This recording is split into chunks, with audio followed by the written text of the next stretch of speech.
வராது வந்த கூட்டணின்ற மாதிரி பாராளுமன்ற தோல்விக்கு பிறகு 2 சைடுமே தங்களுடைய தவறை உணர்ந்து சேர்றாங்க. அப்போ இயற்கையாகவே பாஜக அதிமுக கூட்டணின்றது 2019 21 அந்த ஃபார்ம் ஆனது இடையில பிரிஞ்சாலும் மீண்டும் இணையிறது மூலிமா அங்கேயும் பிரச்சனை இல்லை.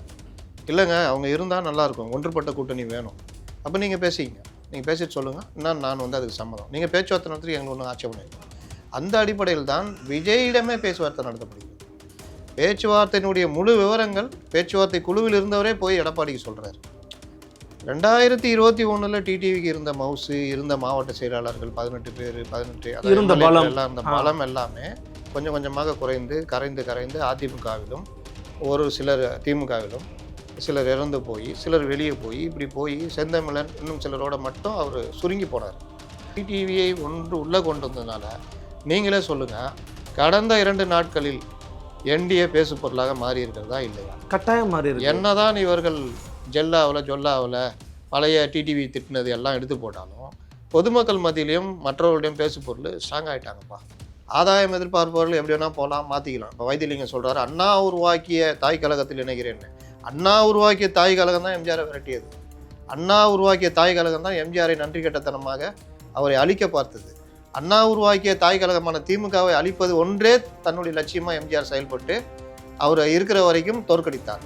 அண்ணா உருவாக்கிய தாய் கழகமான திமுகவை தான் எம்ஜிஆர் தீய சக்தின்னு சொன்னார். ஆட்சியில் பங்கு கேட்கு, அதை பற்றிலாம் பேசாது, தேர்தலுக்கு பிறகு பேச வேண்டியது. அப்படின்னா என்ன அர்த்தம்? சப்போஸ் டிஎம்கே ஒரு 90 சீட்டு வந்துச்சு, எல்லாரும் சேர்ந்து 118 சீட்டு வர மாதிரி இருந்தால் கண்டிப்பாக காங்கிரஸ் உச்சாணி கொம்பில் ஏறி நின்று கொள்ளும். கட்டாயமா. ஏன்னா கலைஞர் இல்லை, விஜய் வந்து நான் பலன் அடிச்சிட்டேன், நான் வேலையை பார்த்துட்டு போகிறேன், உன் பிரச்சனை எதுன்ற மாதிரி அணுகிறது இந்த விவகாரத்தில் சிக்கலை பெரிதாக்கிடும். இப்போ அதுக்கு பிறகு நஷ்டம், அமேசானு பல பிரச்சனைன்னு வரும்பொழுது கொஞ்சம் இறங்கி பேசுகிறாங்க.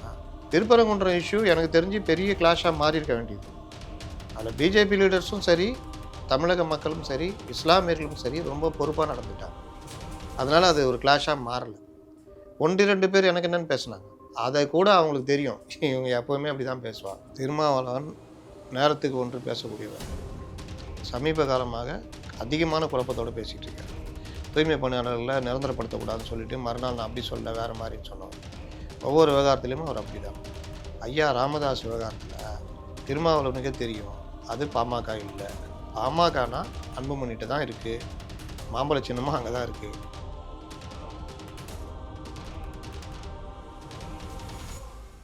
நிம்மதி ப்ராப்பர்ட்டி மேனேஜ்மெண்ட். கான்டாக்ட் 7667008999. நலம் தரும் நல்லார் சித்த மருத்துவமனை. இதய நோய், சர்க்கரை நோய், பக்கவாதம், சிறுநீரக பிரச்சனை, தண்டுவடம் மற்றும் மூட்டு பிரச்சனைகளுக்கு மிகச்சிறந்த மருத்துவமனை. கிருஷ்ணகிரி, சென்னை மற்றும் மதுரை. தொடர்புக்கு 8807666117 மற்றும் 8807666118. ஃபோர்த் ஸ்டேட் தமிழ் நேயர்களுக்கு அருள்மொழிவர்மனின் அன்பார்ந்த வணக்கங்கள். இது உங்கள் ஃபோர்த் ஸ்டேட் தமிழ் வழங்கும் பெருதனும் பெருதுகள் நிகழ்ச்சி. இன்றைக்கு நம்மோடு இணைந்திருக்கிறார் மைக் எம் ஊடகத்தின் ஆசிரியரும் மூத்த பத்திரிகையாளருமான திரு முத்தலிஃப் அவர்கள். வணக்கம். வணக்கம். மைக் எம் ஊடகத்துக்கு முதல்ல மனமார்ந்த வாழ்த்துக்களை தெரிவிச்சுக்கிறேன். நன்றி. ஏன்னா தொடர்ச்சியாக நீங்கள் பல ஊடகங்களை வந்து பேசிகிட்டு இருந்தாலும் தன்னிச்சையான ஒரு ஊடகத்தை துவங்கி அதன் வாயிலாக இன்னும் நீங்கள் பல செய்திகளை உடனுக்குடன் தெரிவிப்பதற்கான ஒரு வாய்ப்புகள் வந்து அதில் அடங்கி இருக்கிறது நாங்கள் பார்க்குறோம். தொடர்ச்சியாக அந்த கருத்துக்கள் சமூகத்தை பண்படுத்தட்டோம்னா மனமார்ந்த வாழ்த்துக்கள். பார்க்குறோம் நம்ம என்டிஏவோட இந்த கூட்டணி, அதிமுக தலைமையிலான என்டிஏவோட கூட்டணி வந்து நேற்றைக்கு ஒரு பிரம்மாண்டமான ஒரு மேடை அமைச்சு அதில் பேசியிருக்கிறாங்க. இருந்தாலும் டபுள் இன்ஜின் சர்க்காரை அமைக்க போகிறன்னு மோடி பேசுனது திமுக மற்றும் திமுகவின் தோழமை கட்சிகள் பார்த்தீர்களா, பிஜேபி என்ன மாதிரி வேலையை பார்க்குறாங்க, டபுள் இன்ஜின் சர்க்கார்னு சொல்லியிருக்கிறாங்கன்றாங்க. இன்னொரு பக்கம் எடப்பாடி பழனிசாமி டிடிவி இணைஞ்சது அப்படிங்கிறது வந்து ஒரு நேச்சுரல் ஜெல்லு கிரியேட் பண்ணியிருக்குது, கிரவுண்ட் லெவலில் ஒரு நல்ல வேவ் வந்து கிரியேட் பண்ணியிருக்குன்னு ஒரு பார்வையும் இருக்குது. கலந்துபட்ட பார்வையாக பார்க்குறீங்களோ? டபுள் இன்ஜின் சர்க்கார் அப்படின்றதுடைய உண்மையான அர்த்தத்தை தெரிஞ்சிக்காமல் சொல்கிறவங்க. இன்னொன்று, இந்த 2017 அதிமுக பாஜக அந்த என்டிஏ ஃபார்ம் ஆனவுன்னா திமுக தரப்புலேருந்து, ஆளுங்கட்சி தரப்புலேருந்து, இன்னொன்று பாஜகவை விரும்பாதவர்கள் நீங்கள் பார்த்தீங்கன்னா அவங்க திமுக ஆதரவாளராக இருக்க மாட்டாங்க, அவங்களுக்கு பாஜக பிடிக்காது.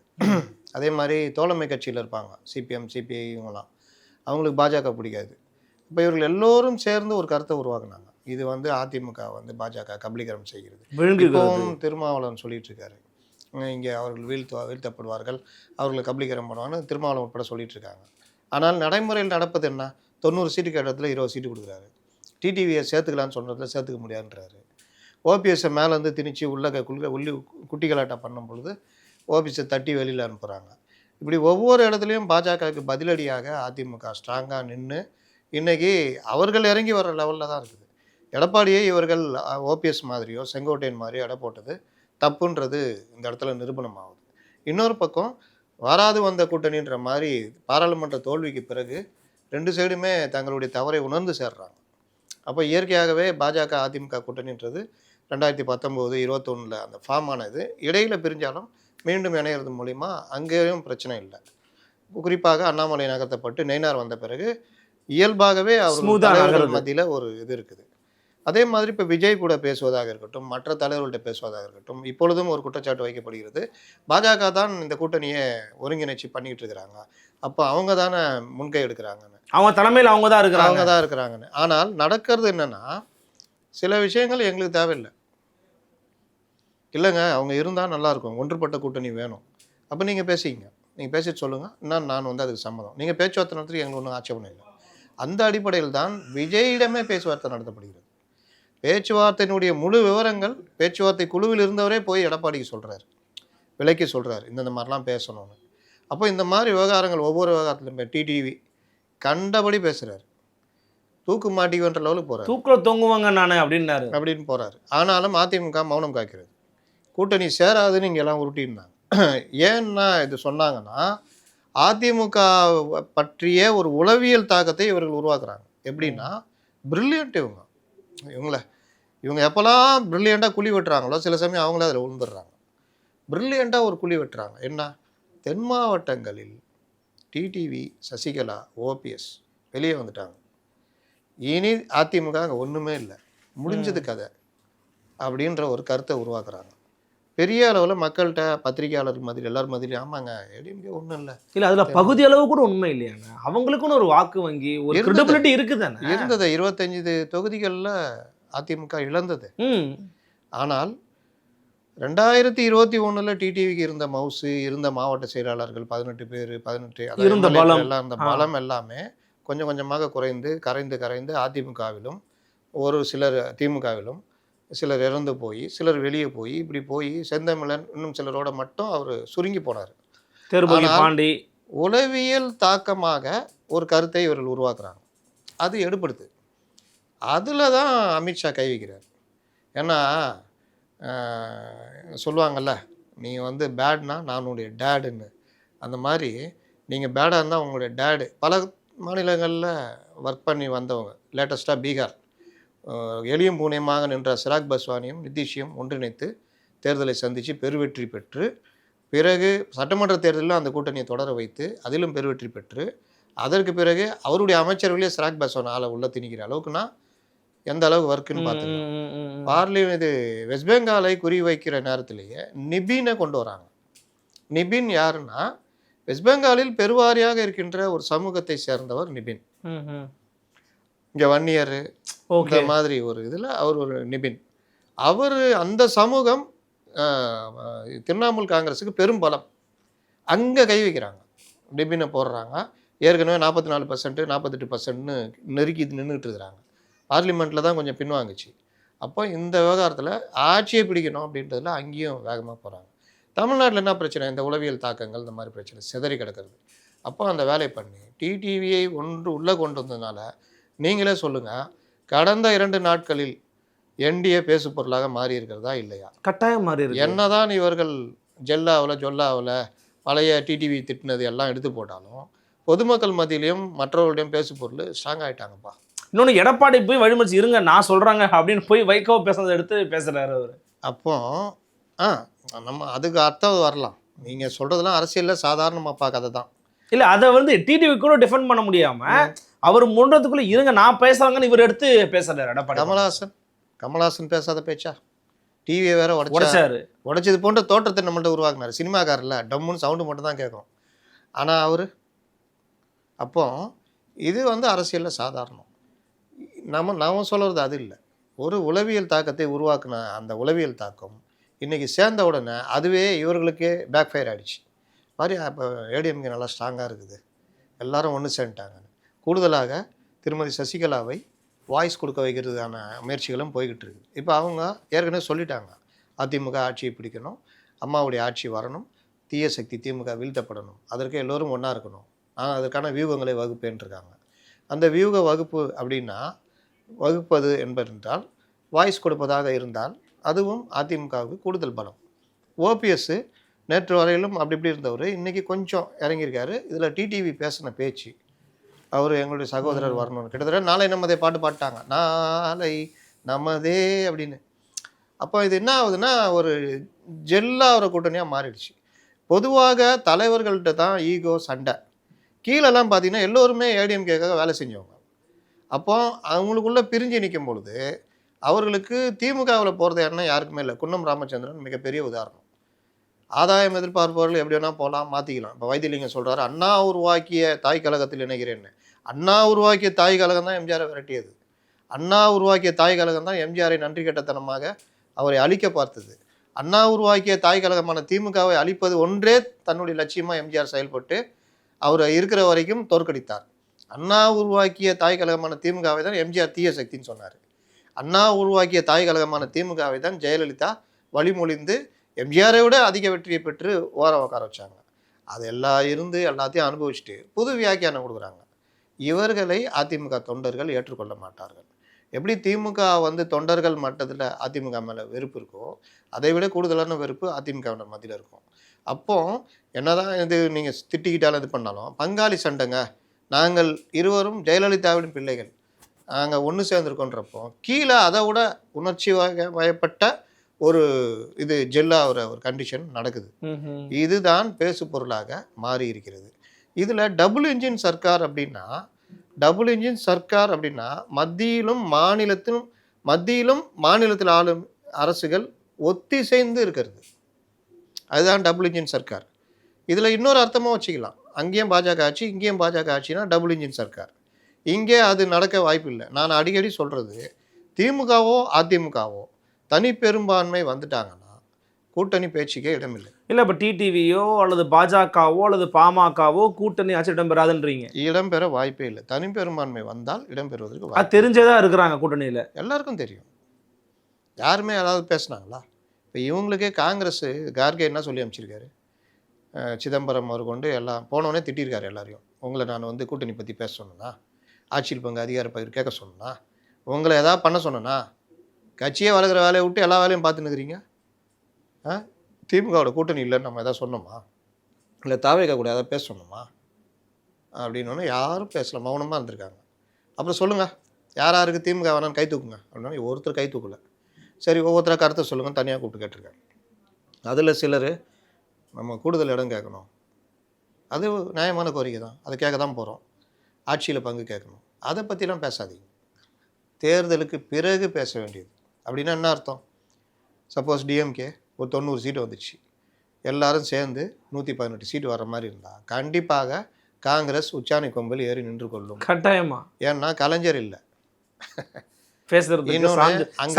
கலைஞர் கிடையாது. அங்கே ஒரு சர்க்காரு இவர்கள் தயவில் நடக்கிறது இல்லை. அப்போ ஏறி நின்றுக்குவாங்க. சேம் அதே பேட்டர்னு ஏடிஎம்கேல நடக்கும். ஒருவேளை ஏடிஎம்கே 100 சீட்டு, ஒரு 18 சீட்டுக்கு எல்லாரையும் நம்பி இருக்கிற மாதிரி இருக்குன்னா, அன்னைக்கு டிடிவி, நாம் புரட்சி தலைவர் பிள்ளைகள் இந்த கேபினட் கொடுங்க, பிஜேபி இந்த இது கொடுங்க, அந்த இது நடக்கும். அப்போ எடப்பாடியும் விட்டுத்தர வேண்டிய இடத்துக்கு வருவார். அதில் யாருக்கு எந்த கேபினட்டு, யார் பொதுப்பணித்துறையை அதிமுக வச்சுக்கிறதா இல்லை யார் கொடுக்குன்ற மாதிரி கீ போஸ்ட்லாம் அது நடக்கும். ஆனால் தனி மெஜாரிட்டி வந்தால் அந்த பேச்சுக்கே இடமில்லை. இவர்களுக்கு என்னன்னா, இங்கே உக்காந்துட்டு ஆட்சியில் பங்கு அதிகாரிகள்னு காங்கிரஸை ஓப்பனாக கேட்குது, என்ன தப்பு அப்படின்னு சோடங்கர் வரைக்கும் கேட்டுனுக்குறாங்க. இதெல்லாம் விட்டுட்டாங்க இந்த மெயின் ஸ்ட்ரீம் மீடியாவிலேருந்து எல்லாம். போகிற போக டபுள் இன்ஜின் சர்க்கார்னு சொன்னதுடைய அர்த்தம் நான் கூட முந்தானால் இவங்க சொல்கிறதுக்கு முன்னாடியே நான் பேட்டியில் சொன்னேன், இப்படி அமைந்தால் அது ஒரு டபுள் இன்ஜின் சர்க்கார் போல் இருக்கும். போல் அப்படின்னா அங்கேயும் ஆட்சி இங்கேயும் இசைவான ஆட்சின்றப்போ இது வரும். அப்போ நீங்கள் பேரிடர் இதெல்லாம் சொல்கிறாரு முதல்வர் தரலன்னு. ஆமாம் தரலைங்க, ஏடிஎம்கேக்கே அந்த வேலையை பண்ணாங்க. ஒக்கி புயலுக்கு கேட்ட நிதி கொடுக்கல. அப்போ டபுள் இன்ஜின் சர்க்கார்னு அர்த்தம் என்னென்னா, ஏடிஎம்கே இப்போ வந்தால் பிறகு ஒரு பேரிடர் வருதுன்னா கேட்ட நிதியில் 60-70% கொடுப்பது, பல விஷயங்களுக்கு அனுகூலமாக இருப்பது. இதுதான். அதுக்கு அது எடப்பாடி ஆட்சி, மோடி ஆட்சி இந்த மாதிரி தான் போகும். 2 பேர் பிரச்சனை. அப்போ இதை தான் அவர் சொல்கிறாரு. அதை இவர்கள் வேற மாதிரி எடுத்துக்கிட்டு விட்டுறாங்க. இன்னொரு பக்கம் நீங்களே கூட சொன்னீங்க, டிவிக்கு கூட பேசிகிட்டு இருந்தாங்க, அதெல்லாம் எடப்பாடி சொன்னாங்கன்னு சொன்னீங்க. டில் நவ் வந்து டிவிகே கிட்ட பேசுறது நடந்துக்கிட்டு தான் இருக்குது. அவர் வந்து இந்த படப்பிரச்சனை இன்னொரு வெளியே வராமல் இருக்கிறதுக்கு காரணம், நாளைக்கு வெளியே வந்து பேச போகிறது கூட கட்டாயமாக இதை பற்றி பேச வாய்ப்பு இருக்குன்னு சொல்கிறாங்க. அப்படி ஏதாவது ஒரு, ஏன்னா உங்களுக்கு கண்டிப்பாக விஷயம் வந்திருக்கும், அதனால் கேட்குறேன். இப்போ நீங்கள் சொல்லுங்கள், நான் ஆரம்பத்துலேருந்து சொல்லிகிட்டு இருக்கேன்னா இப்போ எல்லாரும் சொல்ல ஆரம்பிச்சிட்டாங்களா? கேட்டவுடன் கிடைக்கிது சிபிஐ விசாரணை, அப்புறம் நடுவில் அப்படி பல்ட்டி அடிக்கிறாரு. கேட்டவுடன் கிடைத்திருக்கிறது விசில், அதான் சொல்ல வரேன். பல்ட்டி அடிக்கிறாரு, மறுபடியும் இது பண்ணுறாங்க. அதுக்கப்புறம் என்ன நடந்துச்சோ தெரியாது. கேட்டவுடன் கிடைக்கிறது விசில் சின்னம். டாப்பில் நம்பர் 1 இருக்கிறது கொடுக்குறாங்க. அது பொது சின்னமாக கொடுக்குறாங்க. இவர்கள் போட்டியில்லாத இடங்களில் மட்டும் சுயேட்சைகளுக்கு அந்த சின்னம் ஒதுக்கப்படும். சுயேட்சைகளை அடித்தது லாட்ரி. இவங்க போட்டியிடாமலாம் போக மாட்டாங்க. அப்போது ஜனநாயகன் இவர்களாக இழுத்து கொடிச்சது. நம்ம கூட பேசியிருப்போம்னு நினைக்கிறேன். ஏன்னா இவர்களாக சிக்கலை இவங்களே இழுத்து பெருசாக்கிட்டாங்க. காரியம் முக்கியமாக, வீரியம் முக்கியமான காரியம் முக்கியம். உண்மை. சில இடங்களில் இறங்கி போய் காரியம் சாதிக்கணும். சில இடங்களில் தேவைப்பட்டால் பாஜக மினிஸ்டர்கிட்டே பேசணும். அந்த சாமர்த்தியமோ அத்தகைய எண்ணமோ விஜய் கிடையாது. விஜய் வந்து நான் படம் நடிச்சிட்டேன், நான் என் வேலையை பார்த்துட்டு போகிறேன், உன் பிரச்சனை எதுன்ற மாதிரி அணுகிறது இந்த விவகாரத்தில் சிக்கலை பெரிதாக்கியது. இப்போ அதுக்கு பிறகு நஷ்டம், அமேசானு பல பிரச்சனைன்னு வரும்பொழுது கொஞ்சம் இறங்கி பேசுகிறாங்க. அநேகமாக நாளைய தீர்ப்பில் இவர்கள் வாசிப்பதும் அவர்கள் ஆடுவதுன்ற நாளைய தீர்ப்பு முதல் படம், நாளைக்கு தீர்ப்பு. அதை கூட நம்ம அன்றைக்கே போட்டேன். அதனால் இந்த தீர்ப்பு எப்படி நடக்கும்? 27 வருதுண்ணா தீர்ப்பு, 27 செவ்வாய்க்கிழமை. அப்போது இந்த தீர்ப்பு எப்படி வரும்னா, நீங்கள் பண்ணுங்கள், நான் பண்ணுறேன் சார், உடனே கொடுத்து படம் ரிலீஸ் ஆயிரும்ன்றீங்களா நீங்கள்? நம்ம அந்த வாரத்திலேயே பார்த்துட்டு சரி ஒன்றும் இல்லைங்க, நல்லா தானே இருக்குது, நல்லா தான் இருக்குது அப்படின்னு சர்டிஃபிகேட் கூட கொடுக்கலாம். யூஏ சான்றிதழ் கொடுத்துட்டு அந்த வார இறுதியில் ஸ்பெஷல் ஷோ வெள்ளி, சனி, ஞாயிறு இப்படி போகலாம். அதுக்கான வாய்ப்பெல்லாம் அமைதி வச்சுக்கோங்க. 2 + 2 = 4 அப்படின்ற மாதிரி கூட மாறலாம். எதுவும் நிபந்தனைகள் உட்பட்டது. மாற்றம் ஒன்றே மாறாதது. சரி, ஆனால் என்டிஏக்குள்ளே இவ்வளவு நாள் கழித்து, இவ்வளவு நேரங்கள் கழித்து, இந்த மாதிரி தடுமாற்றங்கள் கழித்து விஜய் வருவதனால லாபம் வரும்னு நினைக்கிறீங்களா? ஏன்னா அவரை போட்டு க்ரஷ் பண்ணிட்டாங்கங்க. அவர் சிபிஐ அழுத்தம், சிபிஎஃப்சி அழுத்தம், பிஜேபி அழுத்தம், அவரை போட்டு நாசம் பண்ணி கூட்டிகிட்டு போகிறாங்கங்க. அப்படின்னும் போது விஜய் மேலே ஒரு கரிசனம் தானே உருவாகும். டிடிவி எப்படி வந்தார் ஏடிஎம்கே? சொல்லுங்கள். அவ்வளோ கோபமாக இருந்தார், தூக்கு மாட்டிக்குவேன்னாரு. அதெல்லாம் அரசியலில் சாதாரணம். இன்னொன்று சொல்கிறேன், 96 வந்திருக்காரு அவராவது ஒரு பழுத்த அரசியல்வாதி. இப்போதான் வந்திருக்காரு, வரும்போதே அடித்தா எப்படி? வரும்போதே அடிக்கலைங்க. இப்போ 96ல் ஏடிஎம்கே காங்கிரஸ் கூட்டணி அமையும்னு எல்லாம் அப்படி தான் போகுது. இங்கே கலைஞர் தனியாக இருக்கார், அவங்க கூட கட்சிகள் இருக்குது. வைகோ அவர் கூட சிபிஎம் இருக்குது, அவர் தனியாக இருக்கார். ஆனால் பெயர் பாதி பிரிச்சுட்டு போய் அங்கே உட்காந்துக்கிறாரு. அப்போ டிஎம்கேக்கு இயற்கையாகவே பிரச்சனை. ஒரு கூட்டணி அமையலைன்னா 2 பேரும் பிரிச்சுக்குவாங்க. அதாவது மும்முனை போட்டியாக மாறும். அது வந்து அதிமுகவுக்கு பெரும் சாதகமாக அமையும். மீதியை வந்து 2 பேரும் பிரிச்சுக்குவாங்க. அப்படி தான் நிலைமை இருந்தது. கடைசி நிமிடத்தில் மாறுது. மூப்பனார் வெளியே வராரு, வைகோட்ட போகிறாரு. வைகோ இப்போ தாவேகா மாதிரி நாங்கள் தான் முதல்வர் அப்படின்னு உருட்டினுக்கிறாங்க. ரைட்டு வரங்கன்ட்டு இங்கே வராரு, உடனே ஒரு இழுத்து பிடிச்சிக்கிறாரு. நிலைமை தலைகீழாக மாறுது. இவங்க இப்போ சொல்கிறேன்ல, இவ்வளோ நாளாக என்டிஏலாம் ஒன்றும் இல்லை, ஜொல்லான்னு 2 நாளில் நிலைமை அப்படியே தலைகீழாக மாறிச்சு பாருங்கள். இன்றைக்கி விஜய் தனித்து நின்று இது பண்ணால் கூட ஒன்றுமே இல்லையா, நம்ம என்ன பெருசாக எதிர்பார்த்தோம், வெளியே வர மாட்டேங்கிறாரு, பேச மாட்டேங்கிறாரு, டிஎம்கே அப்படின்னா இவங்க தாயா அப்படின்ற ஒரு உளவியல் தாக்கம். இது அடுத்த கட்ட பிரச்சாரத்தில் விஜய் வரலைன்னா கடுமையாக கொண்டு போயிடுவாங்க அவங்க. விஜய் ஒரு செல்லா காசுன்ற மாதிரி கொண்டு போயிடுவாங்க. இவர் இனி விஜய் என்டிஏ போக மாட்டாருன்னு முடிவு பண்ணிட்டா அடி உள்ள பாருங்க இங்கேருந்து. ஏன்னா இப்போ அடித்தா போயிட்டாருன்னா, இங்கே இருந்தால் பிளாஸ்ட்டு, போயிட்டாருன்னா பிளாஸ்ட்டு. அதனால் அடிக்காதீங்கடா, டேய் இருங்கடா பார்த்து அடிங்கடான்னு. அவங்களுக்கு என்னன்னா, டே வர்றாள்றா. நேற்று என்ன எல்லாருக்கும் சொல்லியிருக்காங்கன்னா, விஜயை தொடவே கூடாது. எல்லாருக்கும். யாராவது தொட்டாங்களா? யாரும் பேசலை. அப்போது வர்ற மாதிரி இருக்குது, அடிக்காதீங்க. வரவே இல்லை அப்படின்னா இங்கேயும் அடி விழுவும். இவர்களும் கடுமையாக அடிப்பாங்க, சாதாரண அடி அடிக்க மாட்டாங்க. அது அந்த அடின்றது நான் சொல்ல வர்றது பிரச்சாரம் இல்லை, லிஸ்ட்டே எடுத்து வச்சுருக்காங்க. அவர்களுக்குள்ளேயும் எப்படி ஆகிட்டாங்கன்னா, ஏடிஎம்கே கூட போனால் நம்ம கொஞ்சம் தப்பிச்சிக்கலாம், பிரச்சனை இல்லை, பயிற்சி கிடைக்கும். ஓ, தாவேக்காக்குள்ள இப்படி இருக்கு. தாவேக்காக்குள்ளே நீங்கள் போய் எடுங்கன்றேன் நான். நீங்கள் போய் இல்லை, உண்மையிலே வெளிப்படையாக சொல்கிறேன். நான் வரும்போது நம்ம அல்லது ஆட்டோவில் தான் வந்தேன். அவர் ஒரு விஜய் ரசிகர், இந்த மாதிரி சொன்னார், ஏங்க பார்ப்பேங்க அப்படின்னு சொல்லிட்டு சொன்னார். என்னங்க நீங்கள் வந்து இப்போ ஒரு எங்கேயாச்சும் போனால் ஓட்டு போடுங்க. அவர் எங்கே போனால் எங்களுக்கு என்னங்க, என் ஓட்டு தளபதி தாங்க. அவன் மனநிலை எப்படி இருக்குன்னா, என் ஓட்டு விஜய்க்கு, அவர் எங்கே வேணா போகுது. இது எங்கே தெரியுமா, இப்போ எல்லாரும் சொல்கிறாங்களே இவர் போனாருன்னா சிறுபான்மை மக்கள் வாக்கு கூடாது. ஆக்சுவலி அப்படி இல்லை, கிரவுண்டு கிடையாது. நான் என்னுடைய சொந்தக்காரர்கள் மத்தியில் இளம் பருவத்தினர் 35 வயசு வரைக்கும் பெண்கள் குறிப்பாக எங்கே போனால் எனக்கு என்னங்கன்றாங்க, பிஜேபி அதை பற்றி எங்களுக்கு என்ன, எங்கள் ஓட்டு விஜய்க்கு தான்றாங்க. அதனால் விஜய் தயக்கப்படாமல் போகலாம். ஒரே ஒரு விஷயம், அவர் என்ன பேசணுன்றது தான் மேட்ரு. திமுக வீழ்த்தணும், நாங்கள் அதிமுகவோட கை கோர்க்கிறோம். பாஜக அதிமுகவோடு இருக்குது, நாங்கள் அதிமுகவோடு இருக்கோம், அவ்வளோதான்.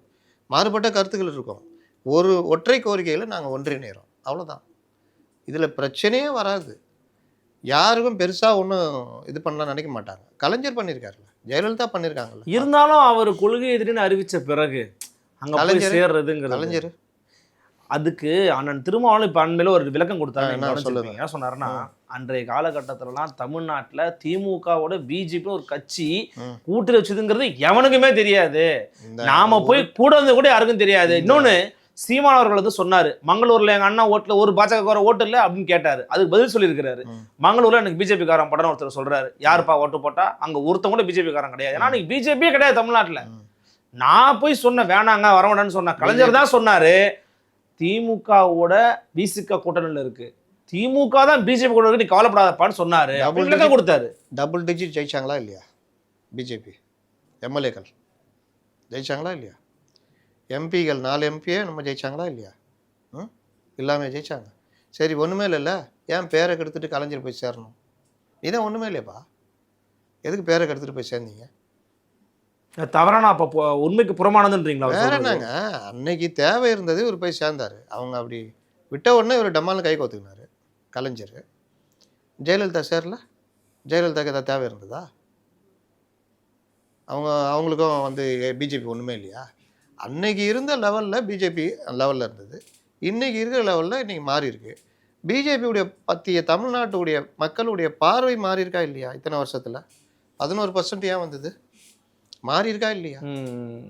திருப்பரங்குன்றம் இஷ்யூ எனக்கு தெரிஞ்சு பெரிய கிளாஷாக மாறி இருக்க வேண்டியது. அதில் பிஜேபி லீடர்ஸும் சரி, தமிழக மக்களும் சரி, இஸ்லாமியர்களும் சரி ரொம்ப பொறுப்பாக நடந்துட்டாங்க. அதனால் அது ஒரு கிளாஷாக மாறலை. 1-2 பேர் எனக்கு என்னென்னு பேசுனாங்க, அதை கூட அவங்களுக்கு தெரியும், இவங்க எப்போவுமே அப்படி தான் பேசுவாங்க அப்படின்னு. அப்போ இதுதான் இன்றைய வளர்ச்சி. இன்றைக்கி பிஜேபி வளர்ந்து நிற்கிது. நீங்கள் கலைஞரே, ஜெயலலிதாவே, ஏன்னா கொள்கை வழி நின்றவர்கள், கலைஞரை விட கொள்கை வழி நின்றவங்க யாரும் இருக்காது. அவரே பிஜேபி கூட, உங்களுக்கு அப்படிலாம் ஒன்றும் கிடையாது. ஏதோ சொல்லிட்டீங்க போகிற போகல, யானைக்கு ஏறனா குதிரைக்கு விட்றான்ட்டீங்க, அங்கே சித்தாந்தம் அதுன்ட்டீங்க. அதை மாற்றிக்கிறதுலாம் மேட்ரே கிடையாது. இன்றைக்கி அதெல்லாம் ஒரு மேட்ரே கிடையாதுங்க. இன்றைக்கி எதிர் திசையில் இருந்தவங்க, எங்கெங்கே இருந்தவங்களாம் இன்றைக்கி பிஜேபி கூட கூட்டணி சந்திரபாபு நாயுடு விடுவாங்க. அப்படி வந்துட்டாருன்னா அவ்வளோ பெரிய வெற்றி கிடைச்சிட போதான்னு. பிளாஸ்ட்டு நீங்கள் கிட்டத்தட்ட 55% வாக்குகள் அவர்கள் பக்கம் போகும். திமுக கிட்டத்தட்ட 2011 முடிவு தான். ரொம்ப எக்ஸாகரேஷனாக தோணலையா? எப்படி சொல்லுங்கள் நீங்கள்? ஒன்றும் இல்லாமல் அடின்னு அடிச்சு ஒன்றும் இல்லாமல் என்னன்னே தெரியாதுண்ணே விஜய் ஓட்டு வங்கி, என்னன்னே தெரியாதுண்ணே. யார் சொன்னா? நான் சொல்கிறேன், நான் கேட்குறேன், நீங்கள் பதில் சொல்லுங்கள். 2021 நீங்கள் நான் உட்பட இந்த தமிழகமே இந்த ஆட்சி ஒழியணும், சிஏஏ தூத்துக்குடி சொன்னமா இல்லையா? ஸ்டாலின் வரார், விடியல் வர தரப்போகிற நம்பணுமா இல்லையா? எல்லாரும் நம்பி ஓட்டு போட்டப்போ விஜய் ரசிகர்கள் மட்டும் யாருக்கு ஓட்டு போட்டிருப்பாங்க? விஜயே போய் போட்டாருன்னு ஆதவர்ஜுனா சொன்னார். திமுக இன்றைக்கி அந்த விஜய் ரசிகர்கள் எத்தனை பர்சன்டேஜ் இன்றைக்கி இருப்பாங்க சொல்லுங்கள்? அன்றைக்கி போட்டவங்க ஒரு 6% இருப்பாங்களா? இருப்பாங்கல்ல. இப்போ தான் பேசணும், சிறுபான்மை மக்கள் வாக்குகள் 13% இருக்குது. விஜய்க்கு என்டிஏ போனாலும் விழுவுன்னு நம்ம தான் சொன்னோம். 13%ல் நான் அவ்வளோ கூட வேணாம், 6% எடுத்துக்கங்க. 6 12 பட்டியலின இளைஞர்கள், பட்டியலின மக்கள் 17% இருக்குது. இவர்களில் ஒரு 6% எடுத்துக்கங்க, 18% விஜய்க்கு. பெண்கள் வாக்கு ஒரு 2% வச்சுக்கோங்க, 20%. 20 இங்கேருந்துலாம் எடுக்கிறாரு. அங்கே வந்து ஏற்கனவே அவங்க 39 கையில் வச்சுருக்காங்க, 40 கிட்ட வச்சுருக்காங்க. 20 40 நான் சொன்னதோட கூட வருது. வருதா இல்லையா? இன்னொன்று அலை, அதுதான் ரொம்ப முக்கியம். 96 என்ன நடந்தது? ஒன்றுமே இல்லைங்க. கலைஞர் திமுக உடஞ்சி போயிருக்கு. மூப்பனார் வந்துட்டாருங்க, ரஜினி வாய்ஸ் கொடுத்துட்டாருங்க. இந்த அணி அடிச்சுக்க ஆள் இல்லைங்க. சேம் அதே எண்ணம். விஜய் போயிட்டாருன்னா நீங்கள் அதே ஆள்கிட்ட நீங்கள் விஜய் அங்கே போனால் என்ன ஆகுன்னு கேட்டுட்டிங்கன்னா, சார் வேறு லெவல் சார்ன்னு இருப்பார். இன்றைக்கி 2 வகையான இருக்காங்க. ஓரளவுக்கு பொலிட்டிக்கலைஸ் ஆன ரசிகர்கள், நிர்வாகிகள். தனியார் என்ன கஷ்டங்க, டிஎம்கே காலி பண்ணுறோங்க, நம்ம போகிறதாங்க கரெக்டுன்ற முடிவு. நமக்கு பிரச்சனை இல்லை, ஒரு பாதுகாப்பான தேர்தலை சந்திக்கலாம். இவர்களுக்கு என்ன ஈகோ, முதல்வர்னு சொல்லிட்டு வந்துட்டோமே, அதை எப்படி மறுப்பது? அரசியல் அதெல்லாம் மேட்டரே இல்லை. தூக்கு போட்டுக்கோன்னு சொன்னோமே, எப்படி ஒன்றா மேடை? அவங்களும் நாமளும் ஒன்றா? அரசியல் தானே, அரசியல் தானே. அரசியலில் இதெல்லாம் சாதனை. நீங்கள் என்ன பண்ணணும், படமாக நடிக்கிறீங்க, அரசியலுக்கு தானே வந்திருக்கீங்க. இதெல்லாம் கம்மி. இன்னும் நீங்கள் சந்திக்க வேண்டியது எவ்வளோ இருக்குது. வைகோ கூடவா, என்ன பேச்சு. இன்றைக்கி போர்வாளாக இருப்பேன்றாரு ஸ்டாலினுக்கு. 6 தொகுதி. இப்போ நிற்கிறதுலாம் உதயசூரியன். கமல்ஹாசனோட வாணி கூட்டம் போட்டுக்கிறாரு, விருப்பம் மனு வாங்குறாராம். எந்த தொகுதிக்கும் தெரியாமையே வாங்குறாரு. முதல்ல டார்ச்சியில் நிற்கிறதுக்கு அவங்க ஒத்துக்குவாங்களான்னு தெரியல. இருக்குல்ல. எஸ். நிறைவாக ஒரு கேள்வி, ஏன்னா இப்போ தேமுதிகவும் பாமக, ராமதாஸ் ஐயாவோட பாமகவும் எங்கே இருக்கும் அப்படிங்கிறது எல்லாருக்கும் ஒரு கேள்விக்குறியாகவே இருந்துகிட்டு இருக்கு. அப்படி அவர் இங்கே திமுகவை தான் இறுதி ஆப்ஷன்னா அந்த கூட்டணி உடையவே வாய்ப்பு இருக்குன்னு சில பேர் சொல்கிறாங்க. ஏன்னா அண்ணன் திருமாவளவன் அவர்கள் வந்து பார்த்தீங்கன்னா தொடர்ச்சியாக பாஜக பாமக இருக்கிற நாங்கள் இருக்க மாட்டோம். அண்ட் டைம்ஸ் ஆஃப் இந்தியாவில் ஒரு பேட்டி கொடுத்துருந்தாரு, ராமதாஸுக்கும் அன்புமணிக்கும் பெரிய வித்தியாசம் கிடையாதுன்றது சொல்லியிருந்தாரு. 2 பேரோட ஆப்ஷன் என்ன? ஒன்று தேமுதிக, இன்னொன்று ஐயா ராமதாஸுடைய பாமக. திருமாவளவன் நேரத்துக்கு ஒன்று பேசக்கூடியவர். சமீப காலமாக அதிகமான குழப்பத்தோடு பேசிகிட்டு இருக்கார். தூய்மை பணியாளர்களை நிரந்தரப்படுத்தக்கூடாதுன்னு சொல்லிட்டு மறுநாள் நான் அப்படி சொல்ல வேறு மாதிரின்னு சொன்னவர். ஒவ்வொரு விவகாரத்துலேயுமே அவர் அப்படி தான். ஐயா ராமதாஸ் விவகாரத்தில் திருமாவளவனுக்கே தெரியும், அது பாமக இல்லை. பாமகனா அன்புமணிகிட்ட தான் இருக்குது, மாம்பழ சின்னமாக அங்கே தான் இருக்குது. ஐயா பாவம் தனியாக இருக்காப்புல. ஐயாக்கே இப்போ என்ன பிரச்சனை, குழப்பம்னா நம்ம வந்து இப்போ டிஎம்கே கூட்டணின்னு போனால் எந்த அடிப்படையில் போவீங்க? கட்சியாக நீங்கள் கொண்டு போய் சேர்க்க முடியாது. ஏன்னா உங்கள்கிட்ட மாம்பழமும் கிடையாது, கட்சியும் கிடையாது. அப்போ இவர்களாக ஐயாவை வந்து, ஐயா நிற்க போகிறதுல தேர்தலில் ஐயாவை வாய்ஸ் கொடுக்க சொல்லுவாங்க, மற்றவர்களை நாங்கள் சேர்த்துக்கிறோன்னுவாங்க. அப்போ அவர் போய் சேர்றாங்கன்னா எல்லோரும் ஏதோ ஒரு அணியில் இருக்கணும், இல்லை சுயேட்சை சின்னத்தில் நிற்கணும். இதில் என்ன திருமாவளவனுக்கு பிரச்சனை வரப்போகுது? திமுக எதை உணர்த்தோன்னா, சத்தமாக சொல்லாதீங்க, பாமக அங்கே தான் இருக்குது, ஐயா மட்டும்தான் நம்மள்கிட்ட இருக்கிறாப்புல, அதனால் நம்ம பாமக வாக்குகளை சிதறடிக்கணும். ஐயா பேசுகிறாருன்னா அந்த வாக்குகள் கொஞ்சம் இதாகும், குழப்பம் ஆகும். ஆனாலும் மாம்பழ சின்னத்தில் போட தான் செய்வோம், குழப்பமாகும். இன்னொன்று, பாமக சார்பில் நிற்கிற ஜிகே மணியோ அருளையோ மற்றவர்களையோ அவர்கள் வேட்பாளரை எதிர்த்து நிற்க வைக்கும் பொழுது அது அதிமுக கூட்டணிக்கு ஒரு சிக்கலை ஏற்படுத்தும். அதுக்கு தான். மற்றபடி ஐயா தான் உங்களுக்கு பழக்கமானவர் தானே, ஐயா தானே வர்றாரு, பாமக வருது அப்படின்னு அவர் இது பண்ணலாம். அதேமாரினா போங்க, முடிவு பண்ணிக்கங்க, போவா கிளம்புவா. திருமா ராமதாஸுக்காக திருமாவை விட்டு விடுவாரா ஸ்டாலின்? பேசிதாங்க பார்ப்பாங்க. அதுக்கு மீறி போனால் ப்ரையாரிட்டி யாருக்கு கொடுப்பாருன்னு நான் உங்களை கேட்குறேன். நான் ஒன்று சொல்கிறேன், அதை மீறி திரும்ப முடிவெடுத்தார் கட்சியை கூட உடச்சி விட்ருவாங்க. தேமுதிக நடந்தது தெரியுமா? அந்த மாதிரி ஆலூர் ஷானவாஸ் இன்னும் சிலர், நாங்கள் திமுகவிலே இருந்துக்கிறோம், உதயசூரியன் நிற்கிறேன்னு கூட நின்றுவாங்க. அந்த வேலை கூட நடக்கும். திரும்ப அதுக்கெல்லாம் இடம் கொடுக்க மாட்டார். அவர் ஒரு மிதவாத அரசியல்வாதி, அதனால் அவர்கிட்ட அக்ரெசிவ் என்றைக்குமே இருக்காது. அதனால் அவர் வந்து ராமதாஸ் ஒன்றும் பெசலில் இருந்துருவாருன்றீங்க. அதுக்கு ஒரு விளக்கம் கொடுப்பார். அன்றைக்கி நீங்கள் வந்து சொல்லுங்கள், ஒரு வித்தியாசமான விளக்கம் கொடுப்பார். அதுதான் நடக்க போகுது. தேமுதிகான மதில் மேல் பூனை. இன்னை வரைக்கும் ஏவா வேலு நல்லா பேசிகிட்டு இருக்காரு. ஏவா வேலுடைய அசைன்மெண்ட்டை அவர் வேகமாக பண்ணிக்கிட்டு இருக்காரு. அந்நியாருக்கு பெரும் குழப்பம். மகனுக்கு இங்கே வரணும்னு ஆசை, அதிமுக வரணும்னு. 2029 நின்னா எம்பி ஆகலாம், விருதுநகர் எம்பி ஆகலாம், கட்சிக்கு நல்லா எம்எல்ஏக்கள் கிடைப்பாங்க. இன்றைக்கி இருக்கிற இது நீங்கள் ஒரு விஷயம் நல்லா புரிஞ்சிக்கலாம். இவங்க எப்போவுமே இந்த தப்பான வேலையை முடிவு எடுத்துக்கிட்டே இருப்பாங்க. 2019, 2024, 2021 எல்லா பீரியட்லேயுமே இவங்க ஜெயிக்கிற ஆல்ரெடி இந்த மாதிரி விஷயங்களில் போகாமல் எனக்கு என்ன எதிர் செயல்னு தான் கட்சியை 9%, 9.8%லேருந்து கீழே கொண்டு வந்து இன்றைக்கி 0.5 கொண்டு வந்து நிப்பாட்டியிருக்காங்க. இப்போவும் பழைய ஜமீன்தார் மனப்பான்மையுடைய, நான் யார் தெரியுமா, அந்த காலத்தில் ஜமீன்தார், இப்போ ஜமீன்தார் முறையை உழைச்சிட்டாங்களே, அப்படின்னா இல்லை எனக்கு 30 சீட்டு வேணும், 20 சீட்டு வேணும், மத்திய அமைச்சர் தான் சான்ஸ்ன்னு அடித்து பார்க்குறாங்க. Central ministry. ஆமாம், சுதீஷ்க்கு ராஜ்யசபா ஏடிஎம்கே கொடுக்கும், மந்திரி பதவியை நீங்கள் கொடுங்க, அந்த மாதிரிலாம் வைக்கிறாங்க. அடித்து பார்க்குறாங்க, அதுக்கு முரண்டு பிடிக்கிறாங்க. அவர்கள் உறுதியாக நிற்கிறார்கள். லாஸ்ட்டில் அந்த இது வேலைக்கு ஆகாதுன்னு தெரிஞ்சு சரி போய் தொலைங்க அப்படின்னு வரலாம். இந்த கேப்பில் தான் இவர் அண்ணி வாங்க, நீ நல்லா பண்ணி தரணும், ரிஷி வந்ததில் நீங்கள் நிற்கிறீங்க, 100 கோடி செலவானாலும் நாங்கள் உங்களை ஜெயிக்க வைக்கிறோம். ஒரு தாவேக்கா முயற்சி பண்ணுவாங்களா? ஓட்ட கப்பலில் யாருங்க ஏறுவா? தாவேகாவே எங்கே போக போகுதுன்னு தெரில, இதில் தாவேகா வேறு போக போகிறாங்களா? இன்னொன்று அந்நியாருடைய கோரிக்கைகள் இருக்குல்ல, தாவேகா அதுக்கெல்லாம் ஒத்து வருமா? நீங்களே சொல்லுங்கள், பத்திரிகையாளராக இத்தனை ஆண்டுகள் பார்த்துருக்கீங்க. அதுக்கு அப்புறம் வாய்ப்பு கேள்வி இல்லை. அதுக்கு வாய்ப்பு இல்லை. 2 பேர் தான் அந்நியாருடைய எண்ணத்தை நிறைவேற்ற முடியும். ராஜ்யசபா எம்பி, ராஜ்யசபா எம்பி, கூடுதல் எம்எல்ஏக்கள் தொகுதி, எம்எல்ஏக்கள் தொகுதி, இன்னும் பல விஷயங்கள். அவங்க புஷி எதாவது கொடுத்தா வாங்கிக்குவார். முதல்ல இவங்களை போய் பார்க்க முடியுமா பாருங்கள். பனையூரில் போனால் கதவை திறந்து கியா தேமுதிக ஆகையா, கியா விஜய் நெய் ஜாவ் அப்படின்றாங்க. அதனால் இவங்கெல்லாம் போய் அருண்ராஜெலாம் உட்காந்து அந்நியார்கிட்ட பேச முடியுமா?